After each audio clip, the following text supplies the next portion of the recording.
கர்த்தருடைய பரிசுத்த நாமத்துக்கு மகிமைங்கனம் உண்டாவதாக.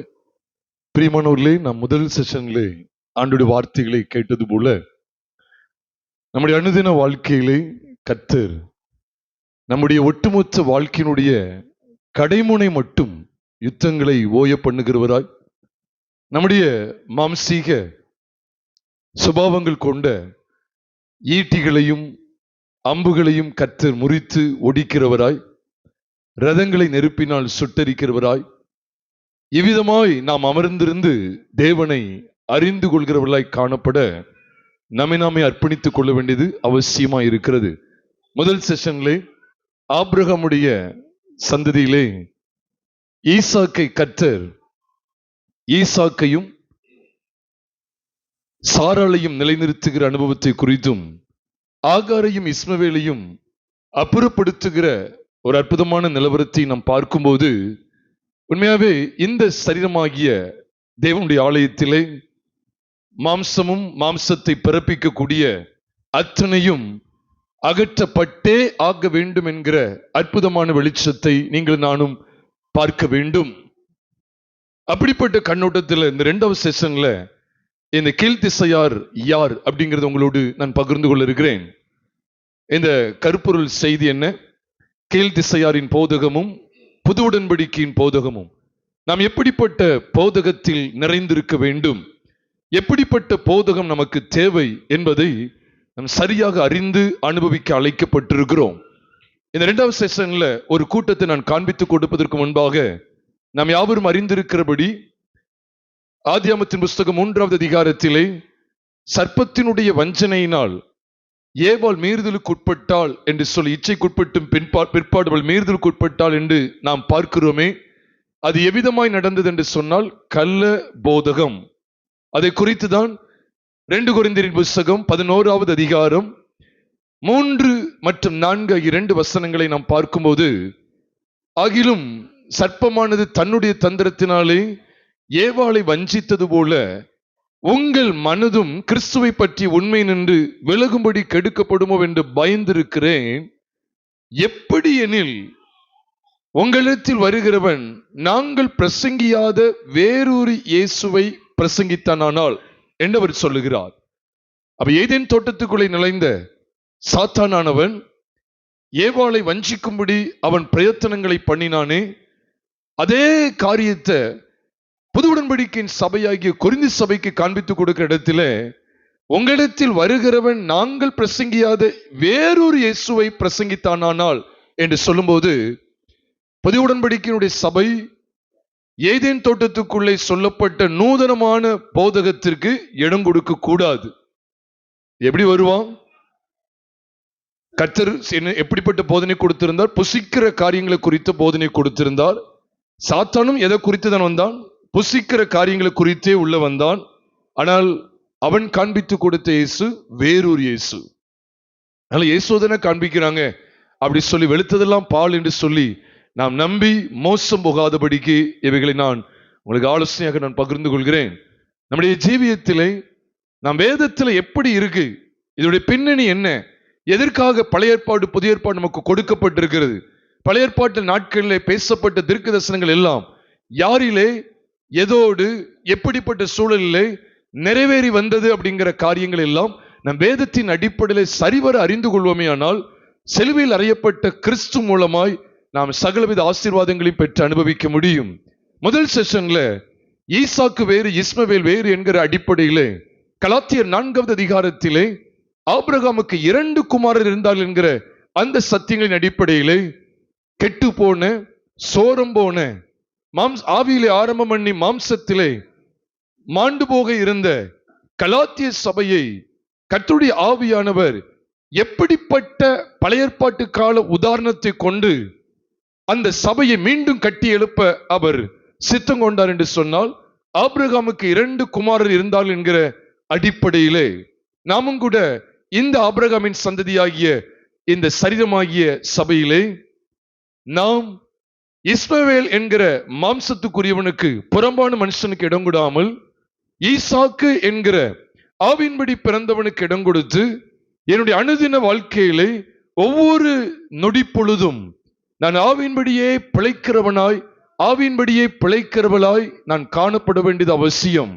ஏதோ இது பிரசங்கத்திற்காக மாத்திரல்ல, நம்முடைய வாழ்க்கை முழுவதும் எவ்விதமாய் என்னுடைய ஒவ்வொரு அசைவிலையும் ஆவியின்படி பிறக்கிற ஈசாக்கு தான் வெளிப்பட வேண்டுமே ஒழிய, என்னுடைய வாழ்க்கையில எந்த இடத்திலும் எந்த சூழலிலையும் இஸ்மவேல் வெளிப்படக்கூடாது.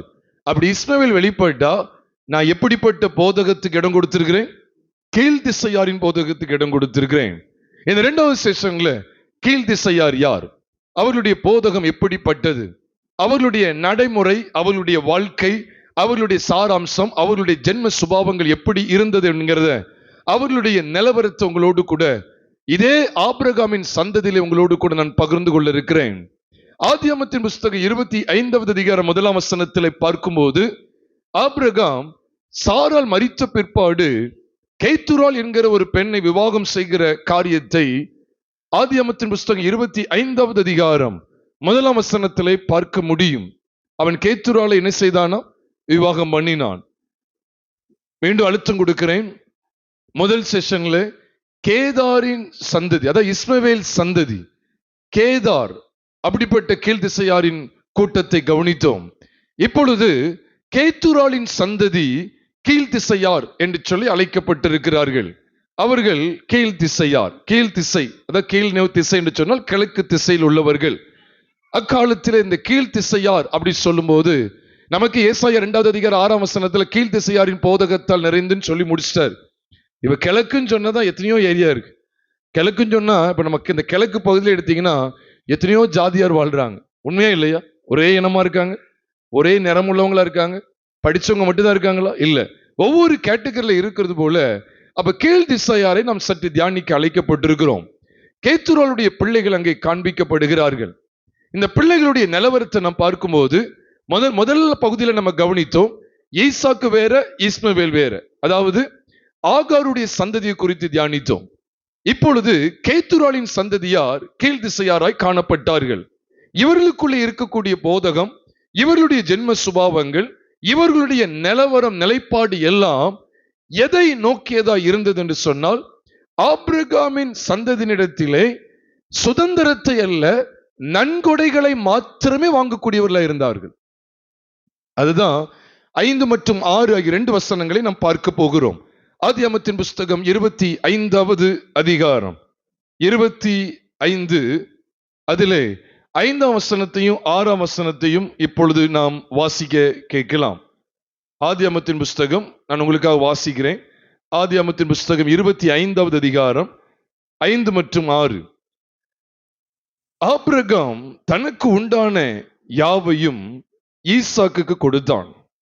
ஆபிரகாமுக்கு இருந்த மறுமனையாட்டிகளின் பிள்ளைகளுக்கோ ஆபிரகாம் நன்கொடைகளை கொடுத்து தான் உயிரோடு இருக்கும் போதே அவர்களை தன் குமாரனாகிய ஈசாக்கை விட்டு கிழக்கே போக கீழ் தேசத்துக்கு அனுப்பிவிட்டான் என்று அங்கு எழுதப்பட்டிருக்கிறது. கீழ் தேசம், கீழ் திசையில் உள்ள இந்த கிழக்கு பகுதியில் உள்ள ஒரு குறிப்பிட்ட பகுதிக்கு அவன் அனுப்பிவிட்டான் என்று அங்கு வாசிக்கிறோம். அப்ப இந்த 2 வசனங்களை பார்க்கும்போது முதல் 5ஆம் வசனத்துல பார்க்கிறோம், ஆபிரகாம் தன் குமாரனாகிய ஈசாக்குக்கு எல்லாவற்றையும் கொடுத்தான். ஆனா ஆபிரகாமுக்கு இருந்த மறுமனையாட்டிகளின் பிள்ளைகளுக்கோ அப்படி சொல்லும்போது இங்கே சுதந்திரத்தை பெறுகிற இடத்திலே ஈசாக்கும், நன்கொடைகளை பெறுகிற இடத்திலே கேத்துராளின் பிள்ளைகள், அவருடைய பிள்ளைகள், பிள்ளைகளுடைய பிள்ளைகள் என்று சொல்லி அது ஒரு பெரிய சந்ததி. அதனாலதான் மறுமனையாட்டிகளின் பிள்ளைகளுக்கோ அப்படின்னு சொல்லி இங்க சொல்லப்படுகிறது. அவங்க எத்தனை பேர் எப்படிலாம் பெருகி போனார்களோ அவர்கள் எல்லாரும் ஈசாக்கை விட்டு பிரிந்து போகிறார்கள். இதைதான் நீங்க கவனிக்க வேண்டியது இருக்கு. முதல் வேறு பிரிப்பை 21வது அதிகாரத்தில் பார்க்கிறோம். ஈசாக்கை விட்டு இஸ்மவேல் பிரித்தெடுக்கப்பட்டு அவன் அகற்றப்படுகிறான், அவன் புறம்பே தள்ளப்படுகிறான், அவன் அப்புறப்படுத்தப்படுகிறான், ஈசாக்கை விட்டு தூரம் போகிறான். மாம்சம் வேறு, ஆவி வேறு. இப்ப 25வது அதிகாரத்தில் ஒரு வேறு பிரிப்பை காண்பிக்கிறார். இங்கே ஈசாக்கை விட்டு, அழகாக சொல்லப்பட்டிருக்கு, தான் உயிரோடு இருக்கும் போதே அவர்களை தன் குமாரனாகிய ஈசாக்கை விட்டு, அழகா போட்டிருக்கு. முதல்ல இஸ்மவேல் ஈசாக்கை விட்டு தூரம் போகிறான். 2வது கேத்துராளின் பிள்ளைகள், கேத்துராளின் சந்ததியார் ஈசாக்கை விட்டு தூரம் போகிறார். இப்ப நம்முடைய ஸ்டடி அதுதான். புது உடன்படிக்கையின் போதகம் வேறு, கீழ் திசையாரின் போதகம் வேறு. அப்ப ஈசாக்கின் இடத்தில் உன் சந்ததி விளங்கும் என்று அவனிடத்தில் சொல்லப்பட்டிருந்தது என்று நாம் வாசிக்கிறோமே. ரோமருக்கு எழுதப்பட்ட நிருபம் 9வது அதிகாரம் 7ஆம் வசனத்திலே ஈசாக்கின் இடத்தில் உன் சந்ததி விளங்கும். அப்ப ஈசாக்கின் இடத்துல தான். அதனாலதான் ஆண்டவர் ஈசாக்கிட்ட எதுவுமே அண்டாதபடி ஈசாக்கிட்ட இருந்து ஆகாரையும் இஸ்மவேலையும் பிரித்தெடுக்கிறார்.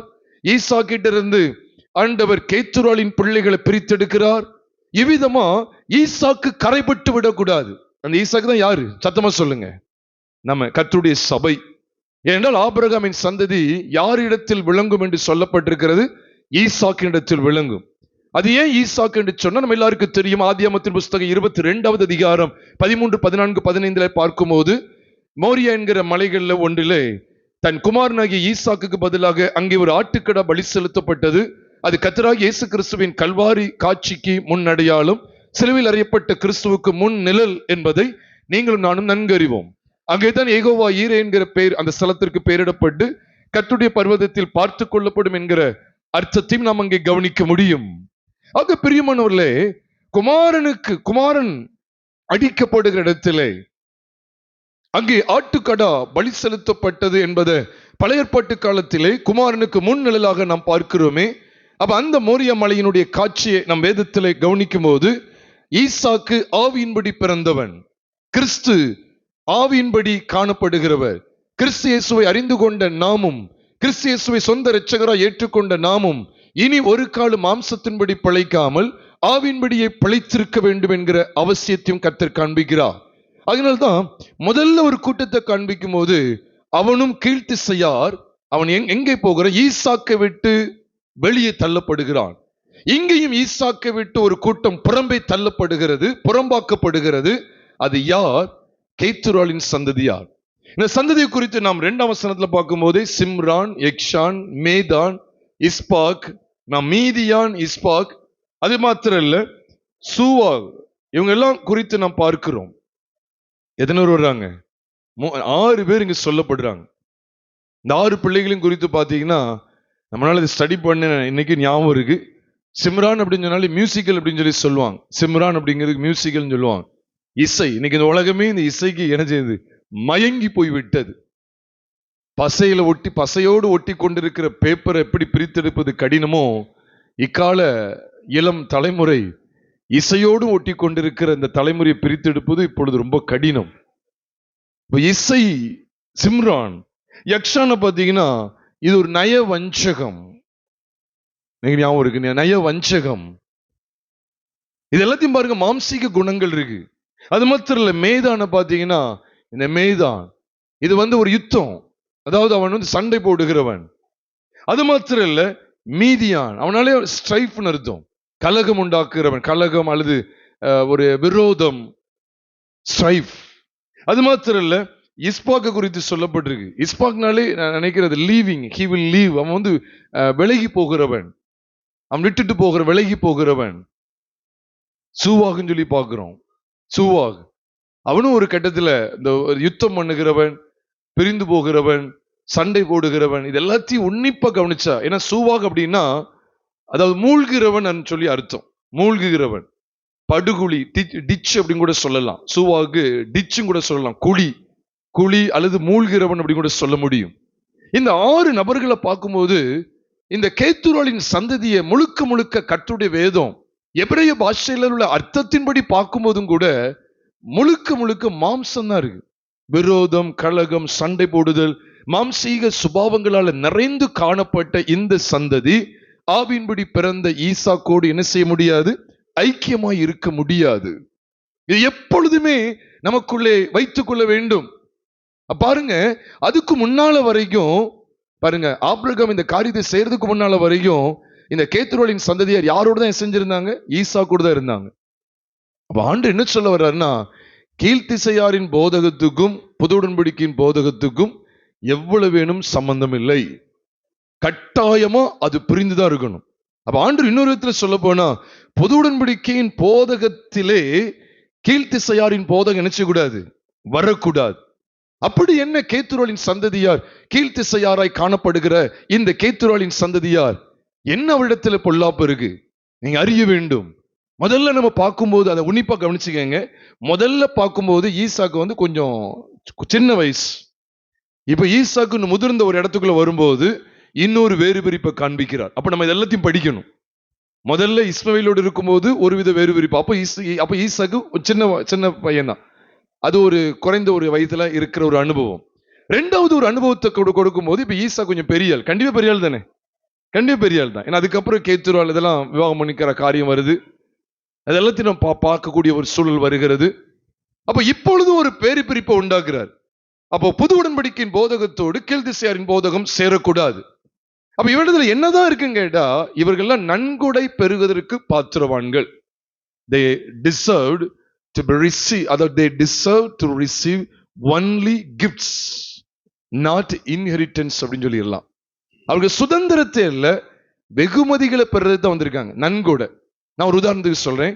இப்ப நம்ம வீட்டுல ஒருத்தவங்க வந்து யாராவது ஒரு பிச்சைக்காரங்க வந்து ஐயா ஏதாவது கொடுங்க அப்படின்னு சொன்னா கொஞ்சம் இருங்கன்னு சொல்லிட்டு நம்ம வீட்டுக்குள்ள போய் பீரோல திறந்து பத்திரத்தை, இடப்பத்திரம், வீட்டு பத்திரத்தெல்லாம் எடுத்து இந்தாங்க உங்க பேர்ல எழுதி வச்சிருந்த கொண்டு போய் நீங்க என்ன செய்யுங்க, எதோ எல்லாத்தையும் செஞ்சுக்கங்கன்னு சொல்லி கொடுப்போமா?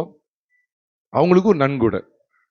ஆனா அதே இது நம்ம வீட்டுக்குள்ள இருக்கிற பிள்ளைகள் இருக்காங்க, அவங்களுக்கு என்ன செய்யலாம்? பெற்றோர் என்ன செய்வாங்க? நான் பொதுவாக இயல்பாக சொல்றேன். பெற்றோர் தங்களுடைய சொத்து பத்திரங்கள் எல்லாத்தையும் என்ன செய்வாங்க? பிள்ளைகளுடைய பேர்ல எழுதி வச்சிருவாங்க. ஆனா எங்கேயோ யாரோ ஒருத்தர் வந்தாங்கன்னு சொல்லிட்டு எழுதி வைக்க மாட்டாங்க. அவங்களுக்கு மிஞ்சி போனா ஒரு 10 ரூபா போடுவாங்க. அதையும் தாண்டி ரொம்ப கஷ்டப்பட நிலைமைனா ஒரு 50 ரூபா 100 ரூபா கொடுத்துருவாங்க. அவ்வளவுதான்.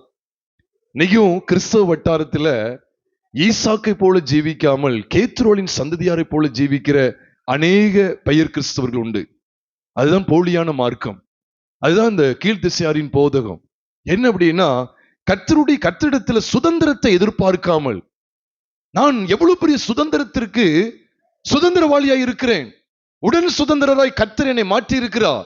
அந்த சுதந்திரத்தை ஈசாக்கோடே பெற்றுக் கொள்வதற்கு அநேக கிறிஸ்தவர்களுக்கு விருப்பம் இல்லாமல் நன்கொடை பெறுகிற கிறிஸ்தவர்களை கிஃப்ட் அன்று அவர் போனா ஏதாவது தந்துருவாரு. இன்னைக்கு என்ன சொல்ல போனா, ஒன்னு சுருக்கமா சொன்னா 5க்கும் 10க்கும் அலைகிற கூட்டமாய் கிறிஸ்தவர்கள் இருக்கிறார்கள். இதுக்காக ஆண்டு கொண்டு வரல. இந்த உலகத்தில் இருக்கிறது எல்லாமே கிஃப்ட் தான். கிஃப்ட்னா என்ன? தற்காலிகமா அனுபவிக்கிறதுக்கு கொடுக்கப்பட்டது. இது சுதந்திரம் கிடையாது. சுதந்திரம் எதுதான் நமக்கு? சத்தமா சொல்லுங்க, பரலோகத்தில் உள்ளதான் சுதந்திரம். அதனாலதான் அங்க எபிரேயர் ஆக்கியோனுக்கு வெளிப்படுத்தும் போது எபிரேயர் 10வது அதிகாரத்தை எடுத்துக்கொள்ளுங்களேன். எபிரேயர் 10வது அதிகாரம் கடைசி பகுதிக்கு நம்ம வரும்போது அங்கே பரலோகத்தில் நிலையான சுதந்திரம் இருக்குங்கிறத அங்க காண்பிக்கிறார் பாருங்க. அந்த சுதந்திரத்தை பார்க்கும்போது இக்காலத்தினுடைய இந்த வெகுமதிலாம் ஒரு பொருட்டே அல்லவா. எபிரேயர் 10வது அதிகாரம் 34வது வசனத்தை நான் வாசிக்கிறேன், கேளுங்கள். நான் கட்டப்பட்டிருக்கையில் நீங்கள் என்னை குறித்து பரிதபித்ததும் அன்றி பரலோகத்தில் அதிக மேன்மையும் நிலையுள்ளதுமான சுதந்திரம் உங்களுக்கு உண்டென்று அறிந்து உங்கள் ஆசிகளையும் சந்தோஷமாய் கொள்ளையிட கொடுத்தீர்கள். உங்கள் ஆஸ்தி பாருங்க, 2 இருக்கு. ஒன்னு ஆஸ்தி, நல்லா கவனிச்சுக்கணும். ஆஸ்திகள், இன்னொன்னு சுதந்திரம். சுதந்திரமா ஆஸ்திகளா? இப்ப அவங்களுக்கு முன்னால ஒரு பல பரீட்சை மாதிரி சுதந்திரமா ஆஸ்திகளாம் பார்க்கும்போது அவங்க கண்களை மேலெடுத்து பார்க்காங்க. அங்க பரலோகத்திலே அதிக மேன்மையும் நிலையுள்ளதுமான சுதந்திரம் தங்களுக்கு உண்டென்று அறிந்து பார்த்தாங்க. இந்த ஆஸ்திகள் ஒரு பெரிய பொருட்டே கிடையாது, இதை துச்சமன எண்ணி விட்டார்கள். இது யாரு கொள்ளடிச்சாலும் கொள்ளடிச்சு போட்டோம். எப்படிப்பட்ட நிலைமைக்கு வந்துட்டாங்க பாருங்க. அப்ப கேத்துராலின் பிள்ளைகள் கீழ்த்திசையாருடைய போதகம், கீழ் திசைக்கு நேராய், கீழ் தேசத்துக்கு நேராய் திருப்பப்பட்ட இந்த கூட்டத்தினுடைய காரியங்களை நம்ம கவனிக்கும் போது இவர்கள் சுதந்திரத்தை பெறுவதற்கு அபாத்திரர்கள். இவர்கள் வெறும் ஆஸ்திகளை, நன்கொடை எவ்வளவு கொடுத்தாரோ தெரியாது, ஆனா நன்கொடைகளை கொடுத்து அனுப்பிட்டார். ஈசாக்கை விட்டு நீ போயிரு, ஏன்னா அவன் தான் சுதந்திரவாளி. நீ வந்து ஆண்டவர் கார் தருவார், வீடு தருவாரு, அப்புறம் எனது கடை எனக்கு வச்சு தருவாரு, அப்புறம் என்ன படிப்புல முதல் மார்க்கு தருவாருன்னு சொல்லி இந்த நன்கொடைகளை பெறுகிற டீம் கூட்டம் நீ கீழ்த்திசையார் நீ அனுப்பி வச்சிட்டாரு. நெகும் பாருங்க, இந்த 5க்கும் 10க்கும் தான் அலையிற கூட்டமா இருக்கு.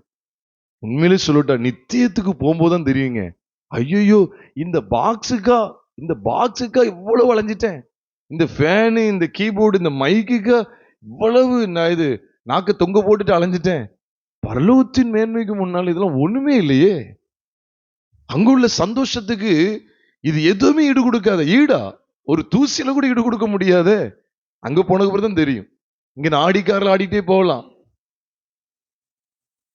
இங்க இந்த உலகத்துல எல்லா நன்மைகளையும் எல்லா இன்பங்களையும் அனுபவிச்சு நம்ம என்ன ஒரு பெரிய ஆளை காமிச்சுக்கலாம். எல்லா வசதி வாய்ப்புகள், நான் ஓட்டாத பைக்கே இல்லை, நான் ஓட்டாத காரே இல்லை, நான் பார்க்காத வீடே இல்லை, நான் போகாத இடமே இல்லைன்னு சொல்லி இந்த உலகத்தையே சுத்தி வரலாம். அதெல்லாம் நன்கொடைகளுக்கு அடையாளம், இந்த பூமியில தற்காலிகமான சந்தோஷத்துக்கு அடையாளம். அப்ப ஈசாக்கு எதுக்காக நிலைநிறுத்துகிறார்? அப்ப ஆண்டவர் அங்கேயே நமக்கு காண்பிக்கிறார். ஆதியாகமம் 25வது அதிகாரத்திலே காண்பிக்கிறார். கீழ் திசையாரின் போதகம் வேற. அப்ப அவங்ககிட்ட போய் யாராவது கேட்டாங்கன்னா, கேத்துராளின் சந்ததியாட்டி யார்ட்ட கேட்டா என்ன சொல்லுவாங்கன்னா, நன்கொடை கிடைக்கும்பா, நான் ஆபிரகாமின் சந்ததியான், எனக்கு என்ன கிடைக்கும்? நன்கொடை கிடைச்சுன்னு சொல்லுவான். நான் யாரு?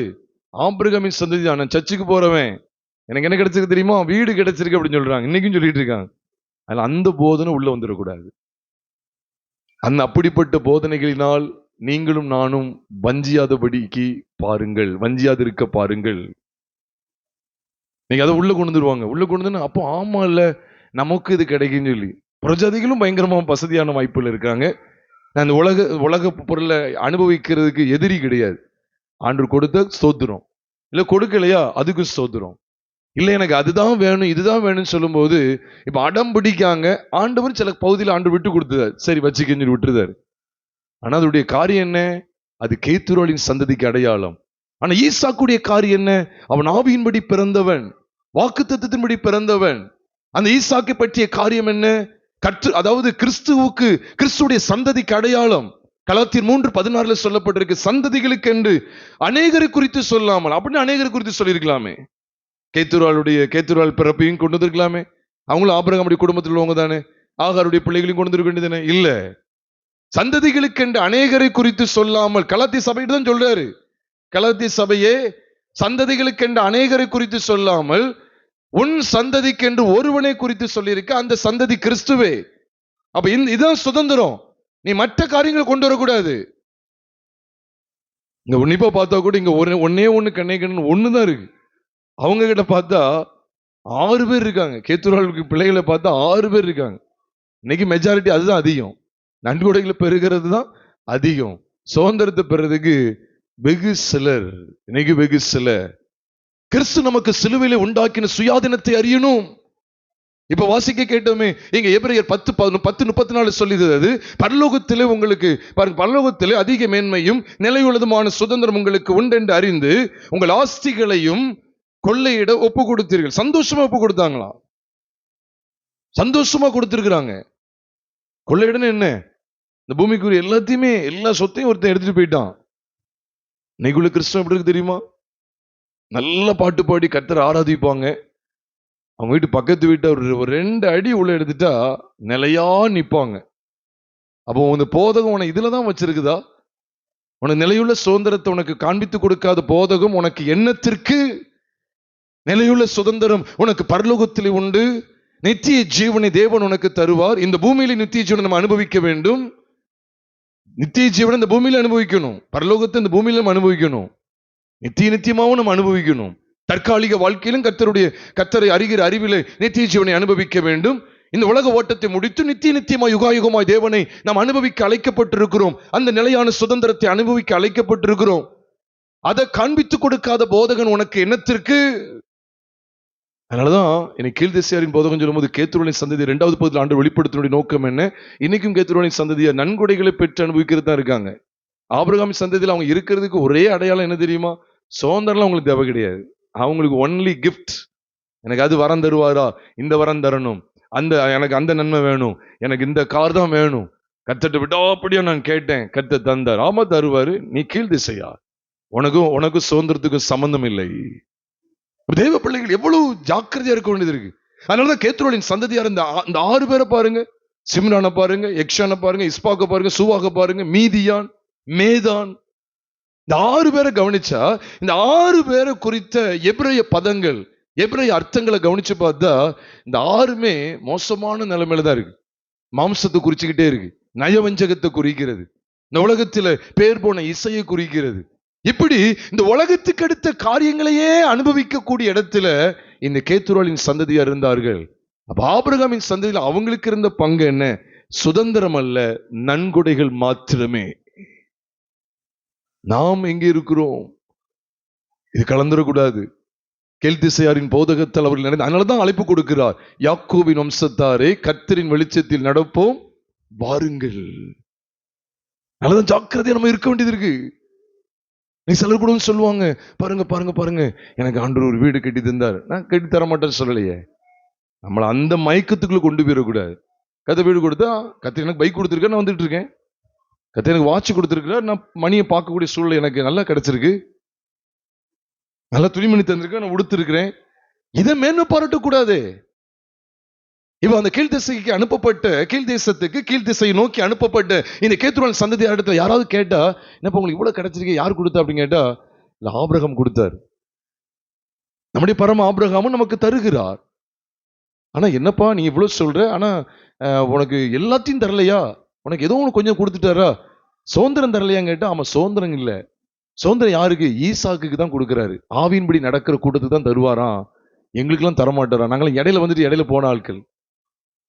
ஆனா ஆரம்பத்துல இருந்து நிலைச்சிருக்காங்கல்ல, வாக்குத்தத்தத்துக்கு காத்திருந்து காத்திருந்து காத்திருந்து, இந்த தேவன் தான் எனக்கு வேணும், நான் விலக மாட்டேன். அப்பப்ப சரி வந்தாலும், அப்பப்ப ஆபிரகாம் சாராலும் தடுமாற்றத்துல போனாலும், இல்ல இந்த ஈசாக்கு வரணுங்கிறதுல வெறியா நிக்காங்க. ஈசாக்கா காத்துக்கிட்டே இருந்தாங்க.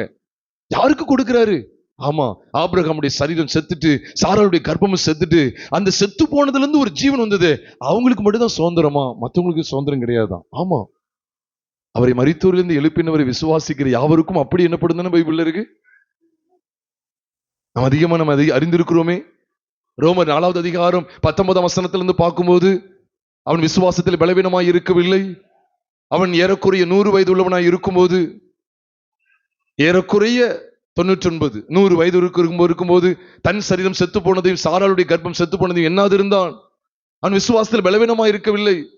அவன் கர்த்தர், அவன் தேவனை விசுவாசித்தான், அது அவனுக்கு நீதியாக எண்ணினார். அது அவனுக்கு நீதியாக எண்ணப்பட்டது என்பது அவனுக்காக மாத்திரமல்ல, நமக்காகவும் எழுதப்பட்டும் இருக்கிறது. அந்த நீதி என்ன? அந்த நீதி மூலமா என்ன இருக்கு? சுதந்திரம். சுதந்திரம் என்ன? சுதந்திரம். நன்கொடைகளை வாங்கின கூட்டம் வேற. இந்த சுதந்திரம் எது? கானான் தேசம். ஈசாக்கு கண்டு வைக்கப்பட்ட சுதந்திரம் என்ன? கானான் தேசம். நல்ல உன்னிப்பா பாருங்க, கானான் தேசத்துல இவங்க தான் இருக்கணும். அதாவது ஈசாக்கை விட்டு இஸ்மவேல் பிரித்து எடுக்கப்படும் போதும் ஈசாக்கு எங்க தான் இருக்கிறாரு? கானான்ல தான் இருக்கிறாரு. இங்க கேத்துராளின் சந்ததியின் இடத்திலிருந்து, ஈசாக்கிட்ட இருந்து கேத்துராளின் சந்ததி விலகி போகும்போதும் ஈசாக்கு எங்க தான் இருக்காரு? கானான் இருக்காரு. நீங்க வேற இடத்துக்கு போயிருங்க, கானான் இவனுக்கு மட்டும்தான். கானான் இவனுக்கு மட்டும்தான் கொடுப்பாரு. ஆவின்படி நடக்கிற ஈசாக்குகளுக்கு மாத்திரம்தான். அவன் ஈசாக்கு எப்படி வந்தான் அப்படின்னு சொன்னா, ரோமர் 4வது அதிகாரத்தை தெளிவா சொல்லிட்டாரு. ஆபிரகாமுடைய சரீரம் செத்துட்டு, சாராளுடைய கர்ப்பமும் செத்துட்டு, அவ செத்து போனதுல இருந்து ஒரு உயிர் வருது. இதைத்தான் அப்போஸ்தலனாகிய பவுலுக்கு ஆவியான வெளிப்படுத்தும் போது சபைகளுக்கு இவ்விதமாக எழுதுகிறார். இவ்விதமாக அழகா சொல்லப்பட்டிருக்கு, அவரை மரித்தோரிலிருந்து எழுப்பினவரை விசுவாசிக்கிற நமக்கும் அப்படியே எண்ணப்படும். ஈசாக்கினிடத்தில் ஆவியின்படி பிறந்த ஈசாக்கு. அப்ப அந்த ஸ்லாக்கியத்தை பெறணும் அப்படின்னா, என்னுடைய பழைய மனுஷன் குமாரனுடைய மரணத்திலே மரித்து விட்டான். என்னுடைய பழைய மனுஷன் குமாரனுடைய அடக்கத்திலே அடக்கம் பண்ணப்பட்டு விட்டான். இனி நான் அல்ல, கிறிஸ்துவே எனக்குள் பிழைத்திருக்கிறார் என்கிற விசுவாசம் தான் ஈசாக்கின் சந்ததியை உங்களுக்கும் எனக்கும் ஊர்ஜிதம் படுத்துகிறது. இந்த வாழ்க்கை கொஞ்சம் கடினமா தான் இருக்கும். இது உங்களுக்கு மட்டும் இல்ல, எனக்கு, நம்ம எல்லாருக்குமே இந்த வாழ்க்கை கொஞ்சம், இந்த உலகத்துக்கு ஒத்த விஷயம் தரிக்க முடியாது. இந்த உலகம் போகிற போக்கில் போக முடியாது. இந்த உலகம் பார்க்கிறது போல அருவருப்புகளை பார்க்க முடியாது. இந்த உலகம் பார்க்கிறது, இந்த பேசுகிறது போல பேச முடியாது. இந்த உலகம் சிந்திக்கிற போல எண்ணம் போல் வாழ்க்கைன்னு சொல்லி அப்படி வாழ முடியாது. எதுக்கு எடுத்தாலும் எண்ணம் போல் வாழ்க்கை போட்டிருக்காங்க, எழுதி எழுதி வச்சிருக்காங்க, எண்ணம் போல் வாழ்க்கைன்னு சொல்லி. சாகிறதுக்கான வழியை பார்த்துட்டு இருக்காங்கன்னு நினைக்கிறேன். எண்ணம் போல் வாழ்க்கை. எண்ணம் போல் வாழ்க்கைன்னு பேருண்டி தானே. நீ ஏன் இடது பக்கம் போற, நீ வலது பக்கம் போ. அப்பதான் உன்னை ஒருத்தர் ஒரு கார் அடிச்சு தூக்குவோம். எண்ணம் போல் வாழ்க்கை தானே. நீ ஏன் டிராபிக் ரூல்ஸ் எல்லாம் பார்க்கணும்? எண்ணம் போல் வாழ்க்கை தானே. ஒரு கார் வரும்போது குறுக்க ஓடு. உன் எண்ணத்தின்படி தானே பிழைக்க நினைக்க, ஏன் நிக்கணும்? மனுஷன் தன் சுய வழிகளில் நடக்க அதிகமாய் விருப்பம் பட்டு அதிலே சோரம் போய் கொண்டிருக்கிறான். இந்த கேத்துருவின் சந்ததியை விளங்கி கொள்ளுங்க. இதன் அடிப்படையில் பார்க்கும்போது கீழ்த்திசையாரின் போதகம் வேற, நன்கொடைகளை பெற்று அனுபவிக்கிறது வேற. அதுவும் ஆபிரகாம் சந்ததி. இப்ப அதான் கவனிக்கப்படத்தக்கது. நாங்களும் கிறிஸ்தவ கூட்டத்துல போய் தானே இதை பெற்றுக்கொண்டோம். இதுதான் கவனிக்கப்படத்தக்கது. ஆபிரகாம் சந்ததியில தான் சுதந்திரமும் கொடுக்கப்படுது, நன்கொடைகளும் கொடுக்கப்படுது. இயேசு கிறிஸ்துவ இடத்துல ரெண்டையும் வாங்கிக்கிறான் பாருங்க. ஒரு கூட்டம் என்ன செய்யுது, இந்த அப்பத்தை பெற்றுக்கிட்டு இந்த அப்பம் கிடைக்காதனால அப்படி வெக்ஸ் ஆயிருந்தாங்க.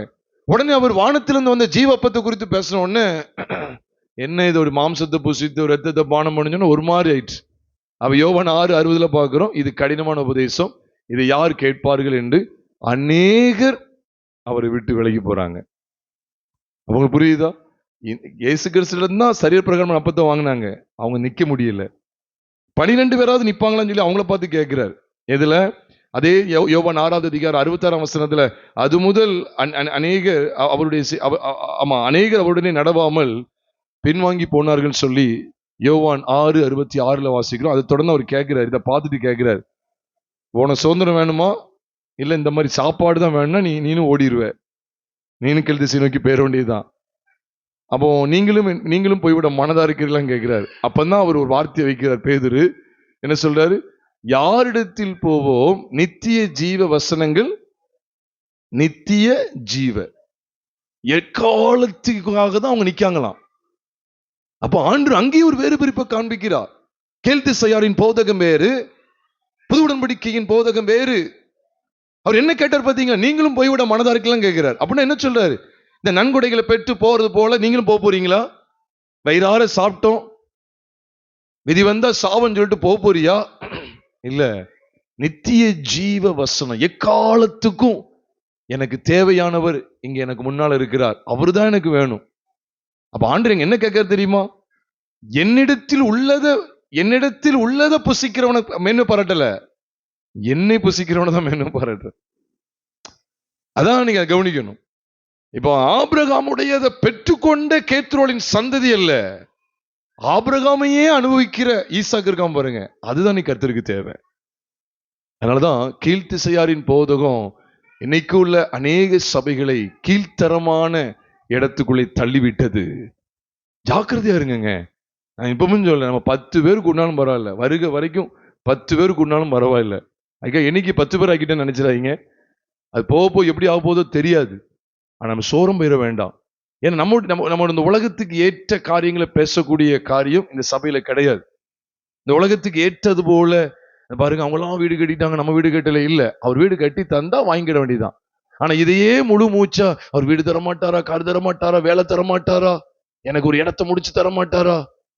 சில இடத்துல போனா ஜோமுன்னு சொல்றாங்க, சில இடங்கள்ல போனா ஜோமுனிக்கங்க, நான் கனப்படுத்துறேன். என் கணவனர் குடிக்கிறார், ஜோமுனுங்க. அப்புறம் இங்க இது என்னது, என் பையன் அப்படியே அடங்காம இருக்கான், ரிச்சிப்புக்காக ஜோமுனுங்க. நான் இன்னும் கர்த்தருக்குள்ள வளரணும், ஜோமுனுங்கன்னு சொன்னா ரொம்ப சந்தோஷமா இருக்கு. சொல்றாங்க, எவ்வளவு இடம் வாங்கி போட்டு ரொம்ப நாள் ஆச்சு, பேங்க்ல லோனே கொடுக்க மாட்டேங்கான், எப்படியாவது பிரதர் 2-3 மாசத்துல உங்க சொந்தக்காரங்க வீட்டுக்கு போயிருக்க, அது சொல்றாங்க, எப்படியாவது 2 மாசத்துல அந்த சாங்ஷன் ஆக்கி எப்படியாவது கொடுத்துடணும். நான் அந்த மீட்டிங் வர போயிருக்கேன், அந்த தெளிவாண்ட பேசிட்டாரு. பாருங்க, இது ஒரு கிறிஸ்தவன் சொல்லிக்கிட்டு இப்படி பைபிளை எடுத்துக்கிட்டு போய்கிட்டு இருக்காங்க பாருங்க, எவ்வளவு சோரம் போறாங்க பாருங்க. நாளைக்கு வீடு கீரல் விழுந்துட்டுனா அவ்வளவுதான், லோன் கிடைக்கலன்னு அவ்வளவுதான். இன்னைக்கு தேவ பிள்ளைகள் எவ்வளவு ஜாக்கிரதையா இருக்க வேண்டியது இருக்கு.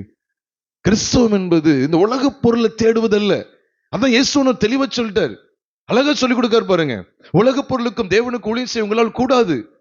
மத்திய எழுதின சுவிசேஷம் 6வது அதிகாரம் 24வது வசனத்துல சொல்றார், 2 எஜமான்களுக்கு ஊழியம் செய்ய ஒருவனாலும் கூடாது.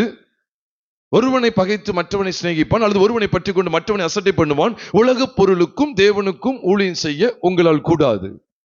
ஆகையால் எண்ணத்தை புசிப்போம், எண்ணத்தை குடிப்போம் சொல்லி நாளைக்காக அந்த இதுக்காக கவலைப்படாதீங்க, உங்கள் ஜீவனுக்காக உங்கள் சரீரத்துக்காக கவலைப்படாதீங்கன்னு சொல்லி ஆண்டு திட்டவட்டமா சொல்றாரு. அப்ப அங்க சொல்லப்படுற 2 எஜமான் யார்? ஒரு எஜமான் யார்? உலக பொருள். இன்னொரு எஜமான் தேவன். அப்ப உலக பொருளுக்கும் தேவனுக்கும் ஊழியம் செய்ய ஒருவனாலும் கூடாது. இது எப்பவுமே திட்டவட்டம் அறியணும். அதனாலதான் இங்கே அவனுக்கு சுதந்திரம். இந்த சுதந்திரத்தை நம்ம எப்படி அடைய முடியும் அப்படின்னு சொன்னா, புது உடன்படிக்கையின் சபை எப்படிப்பட்ட உபதேசத்தில் இருக்கணும் அதையும் கூட வாசிக்க போகிறோம். எபேசியர் 3வது அதிகாரத்துக்கு வருவோம். முதல்ல எபேசியர் 3, அதை தொடர்ந்து எபேசியர் முதல் அதிகாரத்துக்கு வரதான் போகிறோம். எபேசியர் 3வது அதிகாரத்துல 2ஆம் வசனம் 3ஆம் வசனத்தை நாம் பார்க்கும்போது, உங்களுக்காக எனக்கு அளிக்கப்பட்டிருக்கிற தேவ கிருபைக்குரிய நியமமும் இன்னதென்று கேட்டிருப்பீர்களே. அது என்னவெனில், தேவ கிருபைக்குரிய நியமம் என்ன? புறஜாதிகள் சுவிசேஷத்தினாலே உடன் சுதந்திரருமாய், ஒரே சரீரத்துக்குள்ளானவர்களுமாய், கிறிஸ்துவுக்குள் அவர் பண்ணின வாக்குத்தத்தத்துக்கு உடன் பங்காளிகளுமாய் இருக்கிறார்கள் என்கிற இந்த ரகசியத்தை அவர் எனக்கு வெளிப்படுத்தி அறிவித்தார். இதை குறித்து நான் முன்னமே சுருக்கமாக எழுதியிருக்கிறேன். அதை நீங்கள் வாசிக்கையில் கிறிஸ்துவின் ரகசியத்தை குறித்து எனக்கு உண்டாயிருக்கிற அறிவை அறிந்து கொள்ளலாம். இந்த ரகசியம் இப்பொழுது அவருடைய பரிசுத்த அப்போஸ்தலருக்கும் தீர்க்கதரிசிகளுக்கும் ஆவியானவராலே வெளிப்படுத்தப்பட்டிருக்கிறது போல, முற்காலங்களில் சத்தமா சொல்லுங்க, மனுபுத்திரருக்கு அறிவிக்கப்படவில்லை. அந்த முற்காலங்கள் அப்படி சொல்லும்போது பழைய ஏற்பாட்டு காலங்கள்ல அவங்களுக்கு வெட்ட வெளிச்சமா அறிவிக்கப்படலை, ஒரு நிழலாட்டமா காமிக்கப்பட்டிருக்கு. ஆனா அதிக தெளிவோடு அவர்களுக்கு வெளிப்படுத்தப்படலை. அதனால இன்னைக்கும் அந்த பழைய உடன்படிக்கை எடுத்து இன்னைக்கும் உலக பிரகாரமான ஐஸ்வர்யங்களை அடித்து விடுகிறார்கள். ஆனா வசனம் சொல்லுது உடன் சுதந்திரர், உடன் சுதந்திரர். இதை தொடர்ந்து பாருங்க, எபேசியர் முதல் அதிகாரத்துக்கு வரும்போது அங்கே 5ஆம் வசனம், நீங்க 4ல இருந்து பார்த்தா கூட, உலக தோற்றத்துக்கு முன்னே கிறிஸ்துவுக்குள் நம்மை தெரிந்து கொண்டபடியே பிரியமானவருக்குள் நாம் நமக்கு தந்தருளின தாம் நமக்கு தந்தருளின தம்முடைய கிருபையின் மகிமைக்கு புகழ்ச்சியாக தம்முடைய தயவுள்ள சித்தத்தின்படியே நம்மை இயேசு கிறிஸ்து மூலமாய் தமக்கு சுவிகார புத்திரராகும்படி முன்குறித்திருக்கிறார் சொல்லி சொல்றாரு. அவருடைய கிருபையின் ஐஸ்வர்யத்தின்படியே இவருடைய இரத்தத்தினாலே பாவமன்னிப்பாகிய மீட்பு இவருக்குள் நமக்கு உண்டாயிருக்கிறது. கர்த்தருடைய பரிசுத்த நாமத்துக்கு மகிமையும் கனம் உண்டாவதாக. அப்ப 9ஆம் வசனத்தின் சேர்த்து பார்த்துருங்க. காலங்கள் நிறைவேறும் போது விளங்கும் நியமத்தின்படி, அதுதான் ரொம்ப உன்னிப்பா பார்க்க வேண்டியது இருக்கு. காலங்கள் நிறைவேறும் போது விளங்கும் நியமத்தின்படி பரலோகத்தில் இருக்கிறவைகளும் பூலோகத்தில் இருக்கிறவைகளும் ஆகிய சகலமும் கிறிஸ்துவுக்குள்ளே என்ன செய்யப்பட வேண்டும்? கூட்டப்பட வேண்டும் என்று தமக்குள்ளே தீர்மானித்திருந்த தம்முடைய தயவுள்ள சித்தத்தின் ரகசியத்தை எங்களுக்கு, இந்த ரகசியத்தை தான் 3வது அதிகாரத்தில் சொல்றார். அந்த உடன் சுதந்திரர் வேற ஒண்ணும் இல்லை, பரலோகத்தில் உள்ளதையும் பூலோகத்தில் உள்ளதையும் என்ன செய்யணும்? ஒன்னா சேர்த்து என்ன செய்யணும்? கூட்டணும். ஆனா அந்த வாழ்க்கையெல்லாம் உங்களுக்கு முக்கியம் இல்லை. எதுதான் முக்கியம்? பூலோகத்தில் உள்ளதிலேயே கூடி கூடி என்ன செய்யலாம்? என்னெல்லாம் பேசணும், என்ன அனுபவிக்கலாம், என்ன மாதிரி லிப்ஸ்டிக் போடலாம், என்ன மாதிரி கண்மை போடலாம், எப்படி மேக்கப் பண்ணா நம்ம நல்ல மற்றவங்களை கவரலாம். நீ சபையில இப்படி நடந்துகிட்டு இருந்தா இது எவ்வளவு ஒரு அருவருப்பு. பிரியமானவர்களே, இதுதான் இங்க காண்பிக்கிற. என்ன சொல்றாருன்னா, பரலோகத்தில் உள்ளவைகளும் பூலோகத்தில் உள்ளவைகளும் என்ன செய்யணுமா? ஒன்றை கூட்டணுமா? அது கூட்டப்படணும். யார் மூலம் தான் நடக்குமா? கிறிஸ்துவுக்குள்ளே பரலோகத்தில் உள்ளவைகளும் பூலோகத்தில் இருக்கிறவைகளும் ஆகிய சகலமும் கிறிஸ்துவுக்குள்ளே கூட்டப்படும். அப்படி என்ன சொல்ல வர்றாருன்னா, இங்க இருக்கிறது அங்க சேர்ந்துடணும், அது இங்க உள்ள வந்துடணும், இது அங்க பிடிக்கணும். அப்ப நம்ம பரலோகத்தோடு இணைக்கப்பட்டுறணும், பரலோகம் நம்மளோடு இணைக்கப்பட்டுறணும். சிலர் ஆராதனை நேரத்துல சொல்லுவாங்க, நான் பரலோகத்தையே அனுபவிக்கிறேன் அப்படின்னு சொல்லி. பரலோகத்தை அனுபவிக்கிறது எங்க இருக்குன்னா, அழகா சொல்றாரு, கிறிஸ்துவுக்குள்ளே கூட்டப்படணும். அதுதான் ரொம்ப முக்கியம். இதுதான் ஆவியின்படி நடக்கிற அனுபவம். அதனாலதான் பாருங்க, கேத்துராளின் சந்ததியார் ஈசாக்குள்ளே கூட்டப்படவில்லை, கூட்டப்பட முடியாது. ஏன்னா சுதந்திரம் வேறு, வெகுமதி வேறு. இந்த வெளிப்பாடு இருக்கணும். அதுக்குதான் வசனத்துல அழுத்தம் கொடுக்கிறாரு. ஆபிரகாம் தனக்குள்ள எல்லாவற்றையும் ஈசாக்குக்கு கொடுத்தால், அவனுடைய மறுமனையாட்டிகளின் பிள்ளைகளுக்கும் போடல, அவன் பிள்ளைகளுக்கோ இதைத்தான் கொடுத்து நன்கொடைகளை கொடுத்து அனுப்பிட்டார். யாராவது வருவாங்க தெரியுமா? நன்கொடை கொஞ்சம் எழுதுங்களேன். ரசீது புக்கோட வருவாங்க, வந்து என்ன சொல்லுவாங்க, பில் புக்கோட வந்து நன்கொடை எழுதுங்களேன்னு சொன்னா, சரி இந்த அப்படி 5000 ரூபா அப்படின்னு எழுதி கொடுத்துருவாங்க. யார்ட்டே கேட்டா, இப்ப 5000 பெருசா, நன்கொடை 5000 ரூபா பெருசா, வீடு நிலம் இருக்கிற அந்த சொத்து பெருசா கேட்டா எது பெருசு? சொத்து தான் பெருசு, சுதந்திரம் தான் பெருசு. நீங்க நன்கொடை வாங்குற ஆட்களா இருக்கும் பாருங்க, அப்பப்ப வந்து விசிட் பண்ணிட்டு, ஆண்டவர் எனக்கு அது தந்தார், இது தந்தார், அது தந்தார், இது தந்தார். நித்தியங்கிற ஒண்ணுமே கிடையாது. தேவராஜ்யத்தை அனுபவிக்கணும், இந்த பூமியில நித்திய ஜீவனை அனுபவிக்கணும். நான் கிறிஸ்துவுக்குள்ளே பரலோகத்தினுடைய அந்த வாழ்க்கை இங்க கூட்டப்பட்டுட்டு, இந்த மனுஷன் அங்க கூட்டப்படுறான். அதனாலதான் இங்க பாருங்க, அதிகாரத்தில் இதை சொல்லிட்டு இந்த கூட்டப்படுறதை வச்சு பேசுறாரு. கிறிஸ்துவனுடைய ரத்தத்தினால நம்ம சைவமாகறோங்கிறது 2வது அதிகாரத்துல கொண்டு வந்துட்டாரு.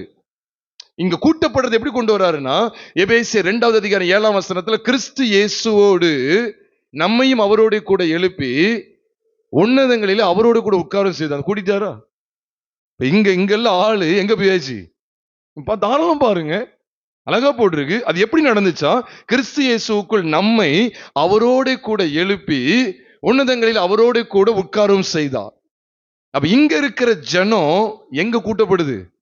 சத்தமா சொல்லுங்க, பரலோகத்துல. அப்ப அங்க உள்ளது நம்மோடு கூடுறாங்க, நம்ம அங்க கூடுறோம். இதுதான் ரகசியம். இதுதான் உடன் சுதந்திர ஆகிற ரகசியம். 3வது அதிகாரத்தில் ரகசியம் சொல்லி காமிக்கிறாரு. அந்த உடன் சுதந்திர ஆகிற சுதந்திரம் அப்படின்னாலே இதுதான். இதை விட்டுட்டு இங்க எப்பவும் கூட்டிக்கிட்டே கூட்டம் எங்க எதோட தான் கூட்டணி இருக்கு அப்படின்னு கேட்டா, உலகத்தார் உலகத்தோடு கூட்டணி, உலகம் தன்னுடைய சிநேகித்திருக்கும். அது சபையில பாக்குறதுக்கா ஆண்டவர் அவரு ரத்த சிந்தி ஜீவனை கொடுத்து அடக்கம் பண்ணப்பட்டு 3ஆம் நாள் உயிரோடு எழுந்து, அதான் இல்ல. நம்ம எல்லாரும் அங்க சீட் பண்ணணும், அங்க சீட்டட் ஆகணும் தேவனுடைய ராஜ்யத்துல. அப்ப நம்மள உன்னதங்களை உட்கார செஞ்சுட்டார், அவரோட உட்கார செஞ்சுட்டா நம்ம இப்ப இங்க இருக்கிறது யாரு? அப்ப நம்முடைய சிந்தையும் எண்ணமும் எல்லாமே நான் அவரோடு இருக்கிறேன், அவர் எனக்குள்ள இருக்கிறார். இந்த தெளிவுதான். பரலோகம் எனக்குள்ள வந்துட்டு நான் பரலோகத்துக்குள்ள இருக்கிறேன். இப்ப நீங்க அந்த எபேசியர் 2வது அதிகாரம் 7ஆம் வசனத்தின்படி சொல்லுங்க, நம்ம எதுக்குள்ள நுழைஞ்சிட்டோம்? சத்தமா சொல்லுங்க, எதுக்குள்ள நுழைஞ்சிட்டோம்? பரலோகத்துக்குள்ள நுழைஞ்சிட்டோம். பரலோகம் நமக்குள்ள நுழைஞ்சிட்டு. இப்ப நம்ம இந்த சர்ச்சுக்குள்ள உள்ள நுழையிறோம்னு வச்சுக்கோங்களேன், நம்ம உள்ள நுழைஞ்சிட்டோம், இதுவும் நமக்குள்ள நுழைஞ்சிட்டு, எல்லாம் கூட்டப்பட்டாச்சு. கிறிஸ்துவுக்குள்ளே பரலோகத்தில் உள்ளவைகளும் பூலோகத்தில் இருக்கிறவர்களுமாகிய 1-2 இல்ல, அந்த வார்த்தையை பாருங்க, சகலமும். சகலமும். எபேசியர் 1:9 பாருங்க. அப்ப காலங்கள் நிறைவேறும் போது விளங்குற நியமமே இதுதான், சகலமும். ஒண்ணு கூட விடக்கூடாது. இல்ல நான் இந்த கை மட்டும் கொஞ்சம் பாவம் செய்யும், இந்த கை மட்டும் நித்திய ஜீவன் அனுபவிக்காது, அப்படி கிடையாது. இந்த கண்ணு மட்டும் அப்படின்னு இல்லை, சகலமும் கிறிஸ்துவுக்குள்ளே கூட்டப்பட வேண்டும் என்று இந்த ரகசியத்தை எங்களுக்கு வெளிப்படுத்தினான்னு சொல்றார். அப்ப சுதந்திரம் எங்க இருக்கு? இந்த சுதந்திரத்தை நான் அறியணும், நித்திய ஜீவனை இந்த பூமியில நான் அனுபவிக்கணும். ஒன்றான மெய்தேவனாகிய உம்மையும் நீர் அனுப்பினவராகிய இயேசு கிறிஸ்துவையும் அறிவதே நித்திய ஜீவன். இந்த பூமியில் அப்படிப்பட்ட ஒரு வாழ்க்கை வாழ்கிற அப்படிப்பட்ட புது உடன்படிக்கையின் போதகத்துக்கு நாம் இடம் கொடுக்க வேண்டுமே ஒழிய, நன்கொடைகளை அனுபவிச்சுட்டு நான் ஆபிரகாமின் சந்ததி அங்கெங்க அப்படி சுத்திட்டு கிடக்கு பாருங்க. கேத்துராளின் பிள்ளைகளை கேட்டாலும் நான் ஆபிரகாம் சந்ததி தான் சொல்ல போறான், அவங்களும் கிறிஸ்தவர்கள் தான். அப்ப நன்கொடை வாங்குற ஆபிரகாமின் சந்ததிக்கும் சுதந்திரம் வாங்குற ஆபிரகாம் சந்ததிக்கும் வித்தியாசம் இல்லையா? அதனாலதான் நாம் எந்த இடத்துல இருக்கிறோம் நம்ம அதை தான் பார்க்க வேண்டியது இருக்கு. ஆபிரகாமின் சந்ததி ஏன் அழுத்தம் கொடுத்துட்டே இருக்கேன்? ஏன்னா ஆபிரகாமின் சந்ததியில 2 கூட்டம் பிரிக்கப்படுகிறது. கேதாரை பார்த்து அவன் கீழ்த்திசை புத்திரர், இங்க கேத்துரால பார்த்தாலும் இங்க கீழ்த்திசையின் புத்திரர் தான். கேதாரை பார்த்து இப்ப கேத்துராலையும் பார்க்க இவங்களும் கீழ்த்திசையின் புத்திரர். அவங்க மாம்சத்துக்கு அடையாளம், இவங்க இப்ப உலகத்துக்கு அடையாளம். நன்கொடை எங்க? எது நன்கொடை? மாம்சமா? இல்ல, உலகம். முதல் செஷன்ல கவனித்தோம், அந்த கேதார் மாம்சத்துக்கு அடையாளம். இங்க மாம்சமும் இருக்கு, மீதியான்ல மாம்சம் இல்லைன்னு சொல்லல. இந்த மீதியான்னு சொல்றோம் பாருங்க, கேத்துராளின் பிள்ளைகள் 6 பிள்ளைகளை பார்த்தோமே, அந்த பிள்ளைகளுடைய அடையாளமே என்னதான்? ஃபுல்லா மாம்சம் தான். மாம்சமும் உலகமும், மாம்சமும் உலகமும்.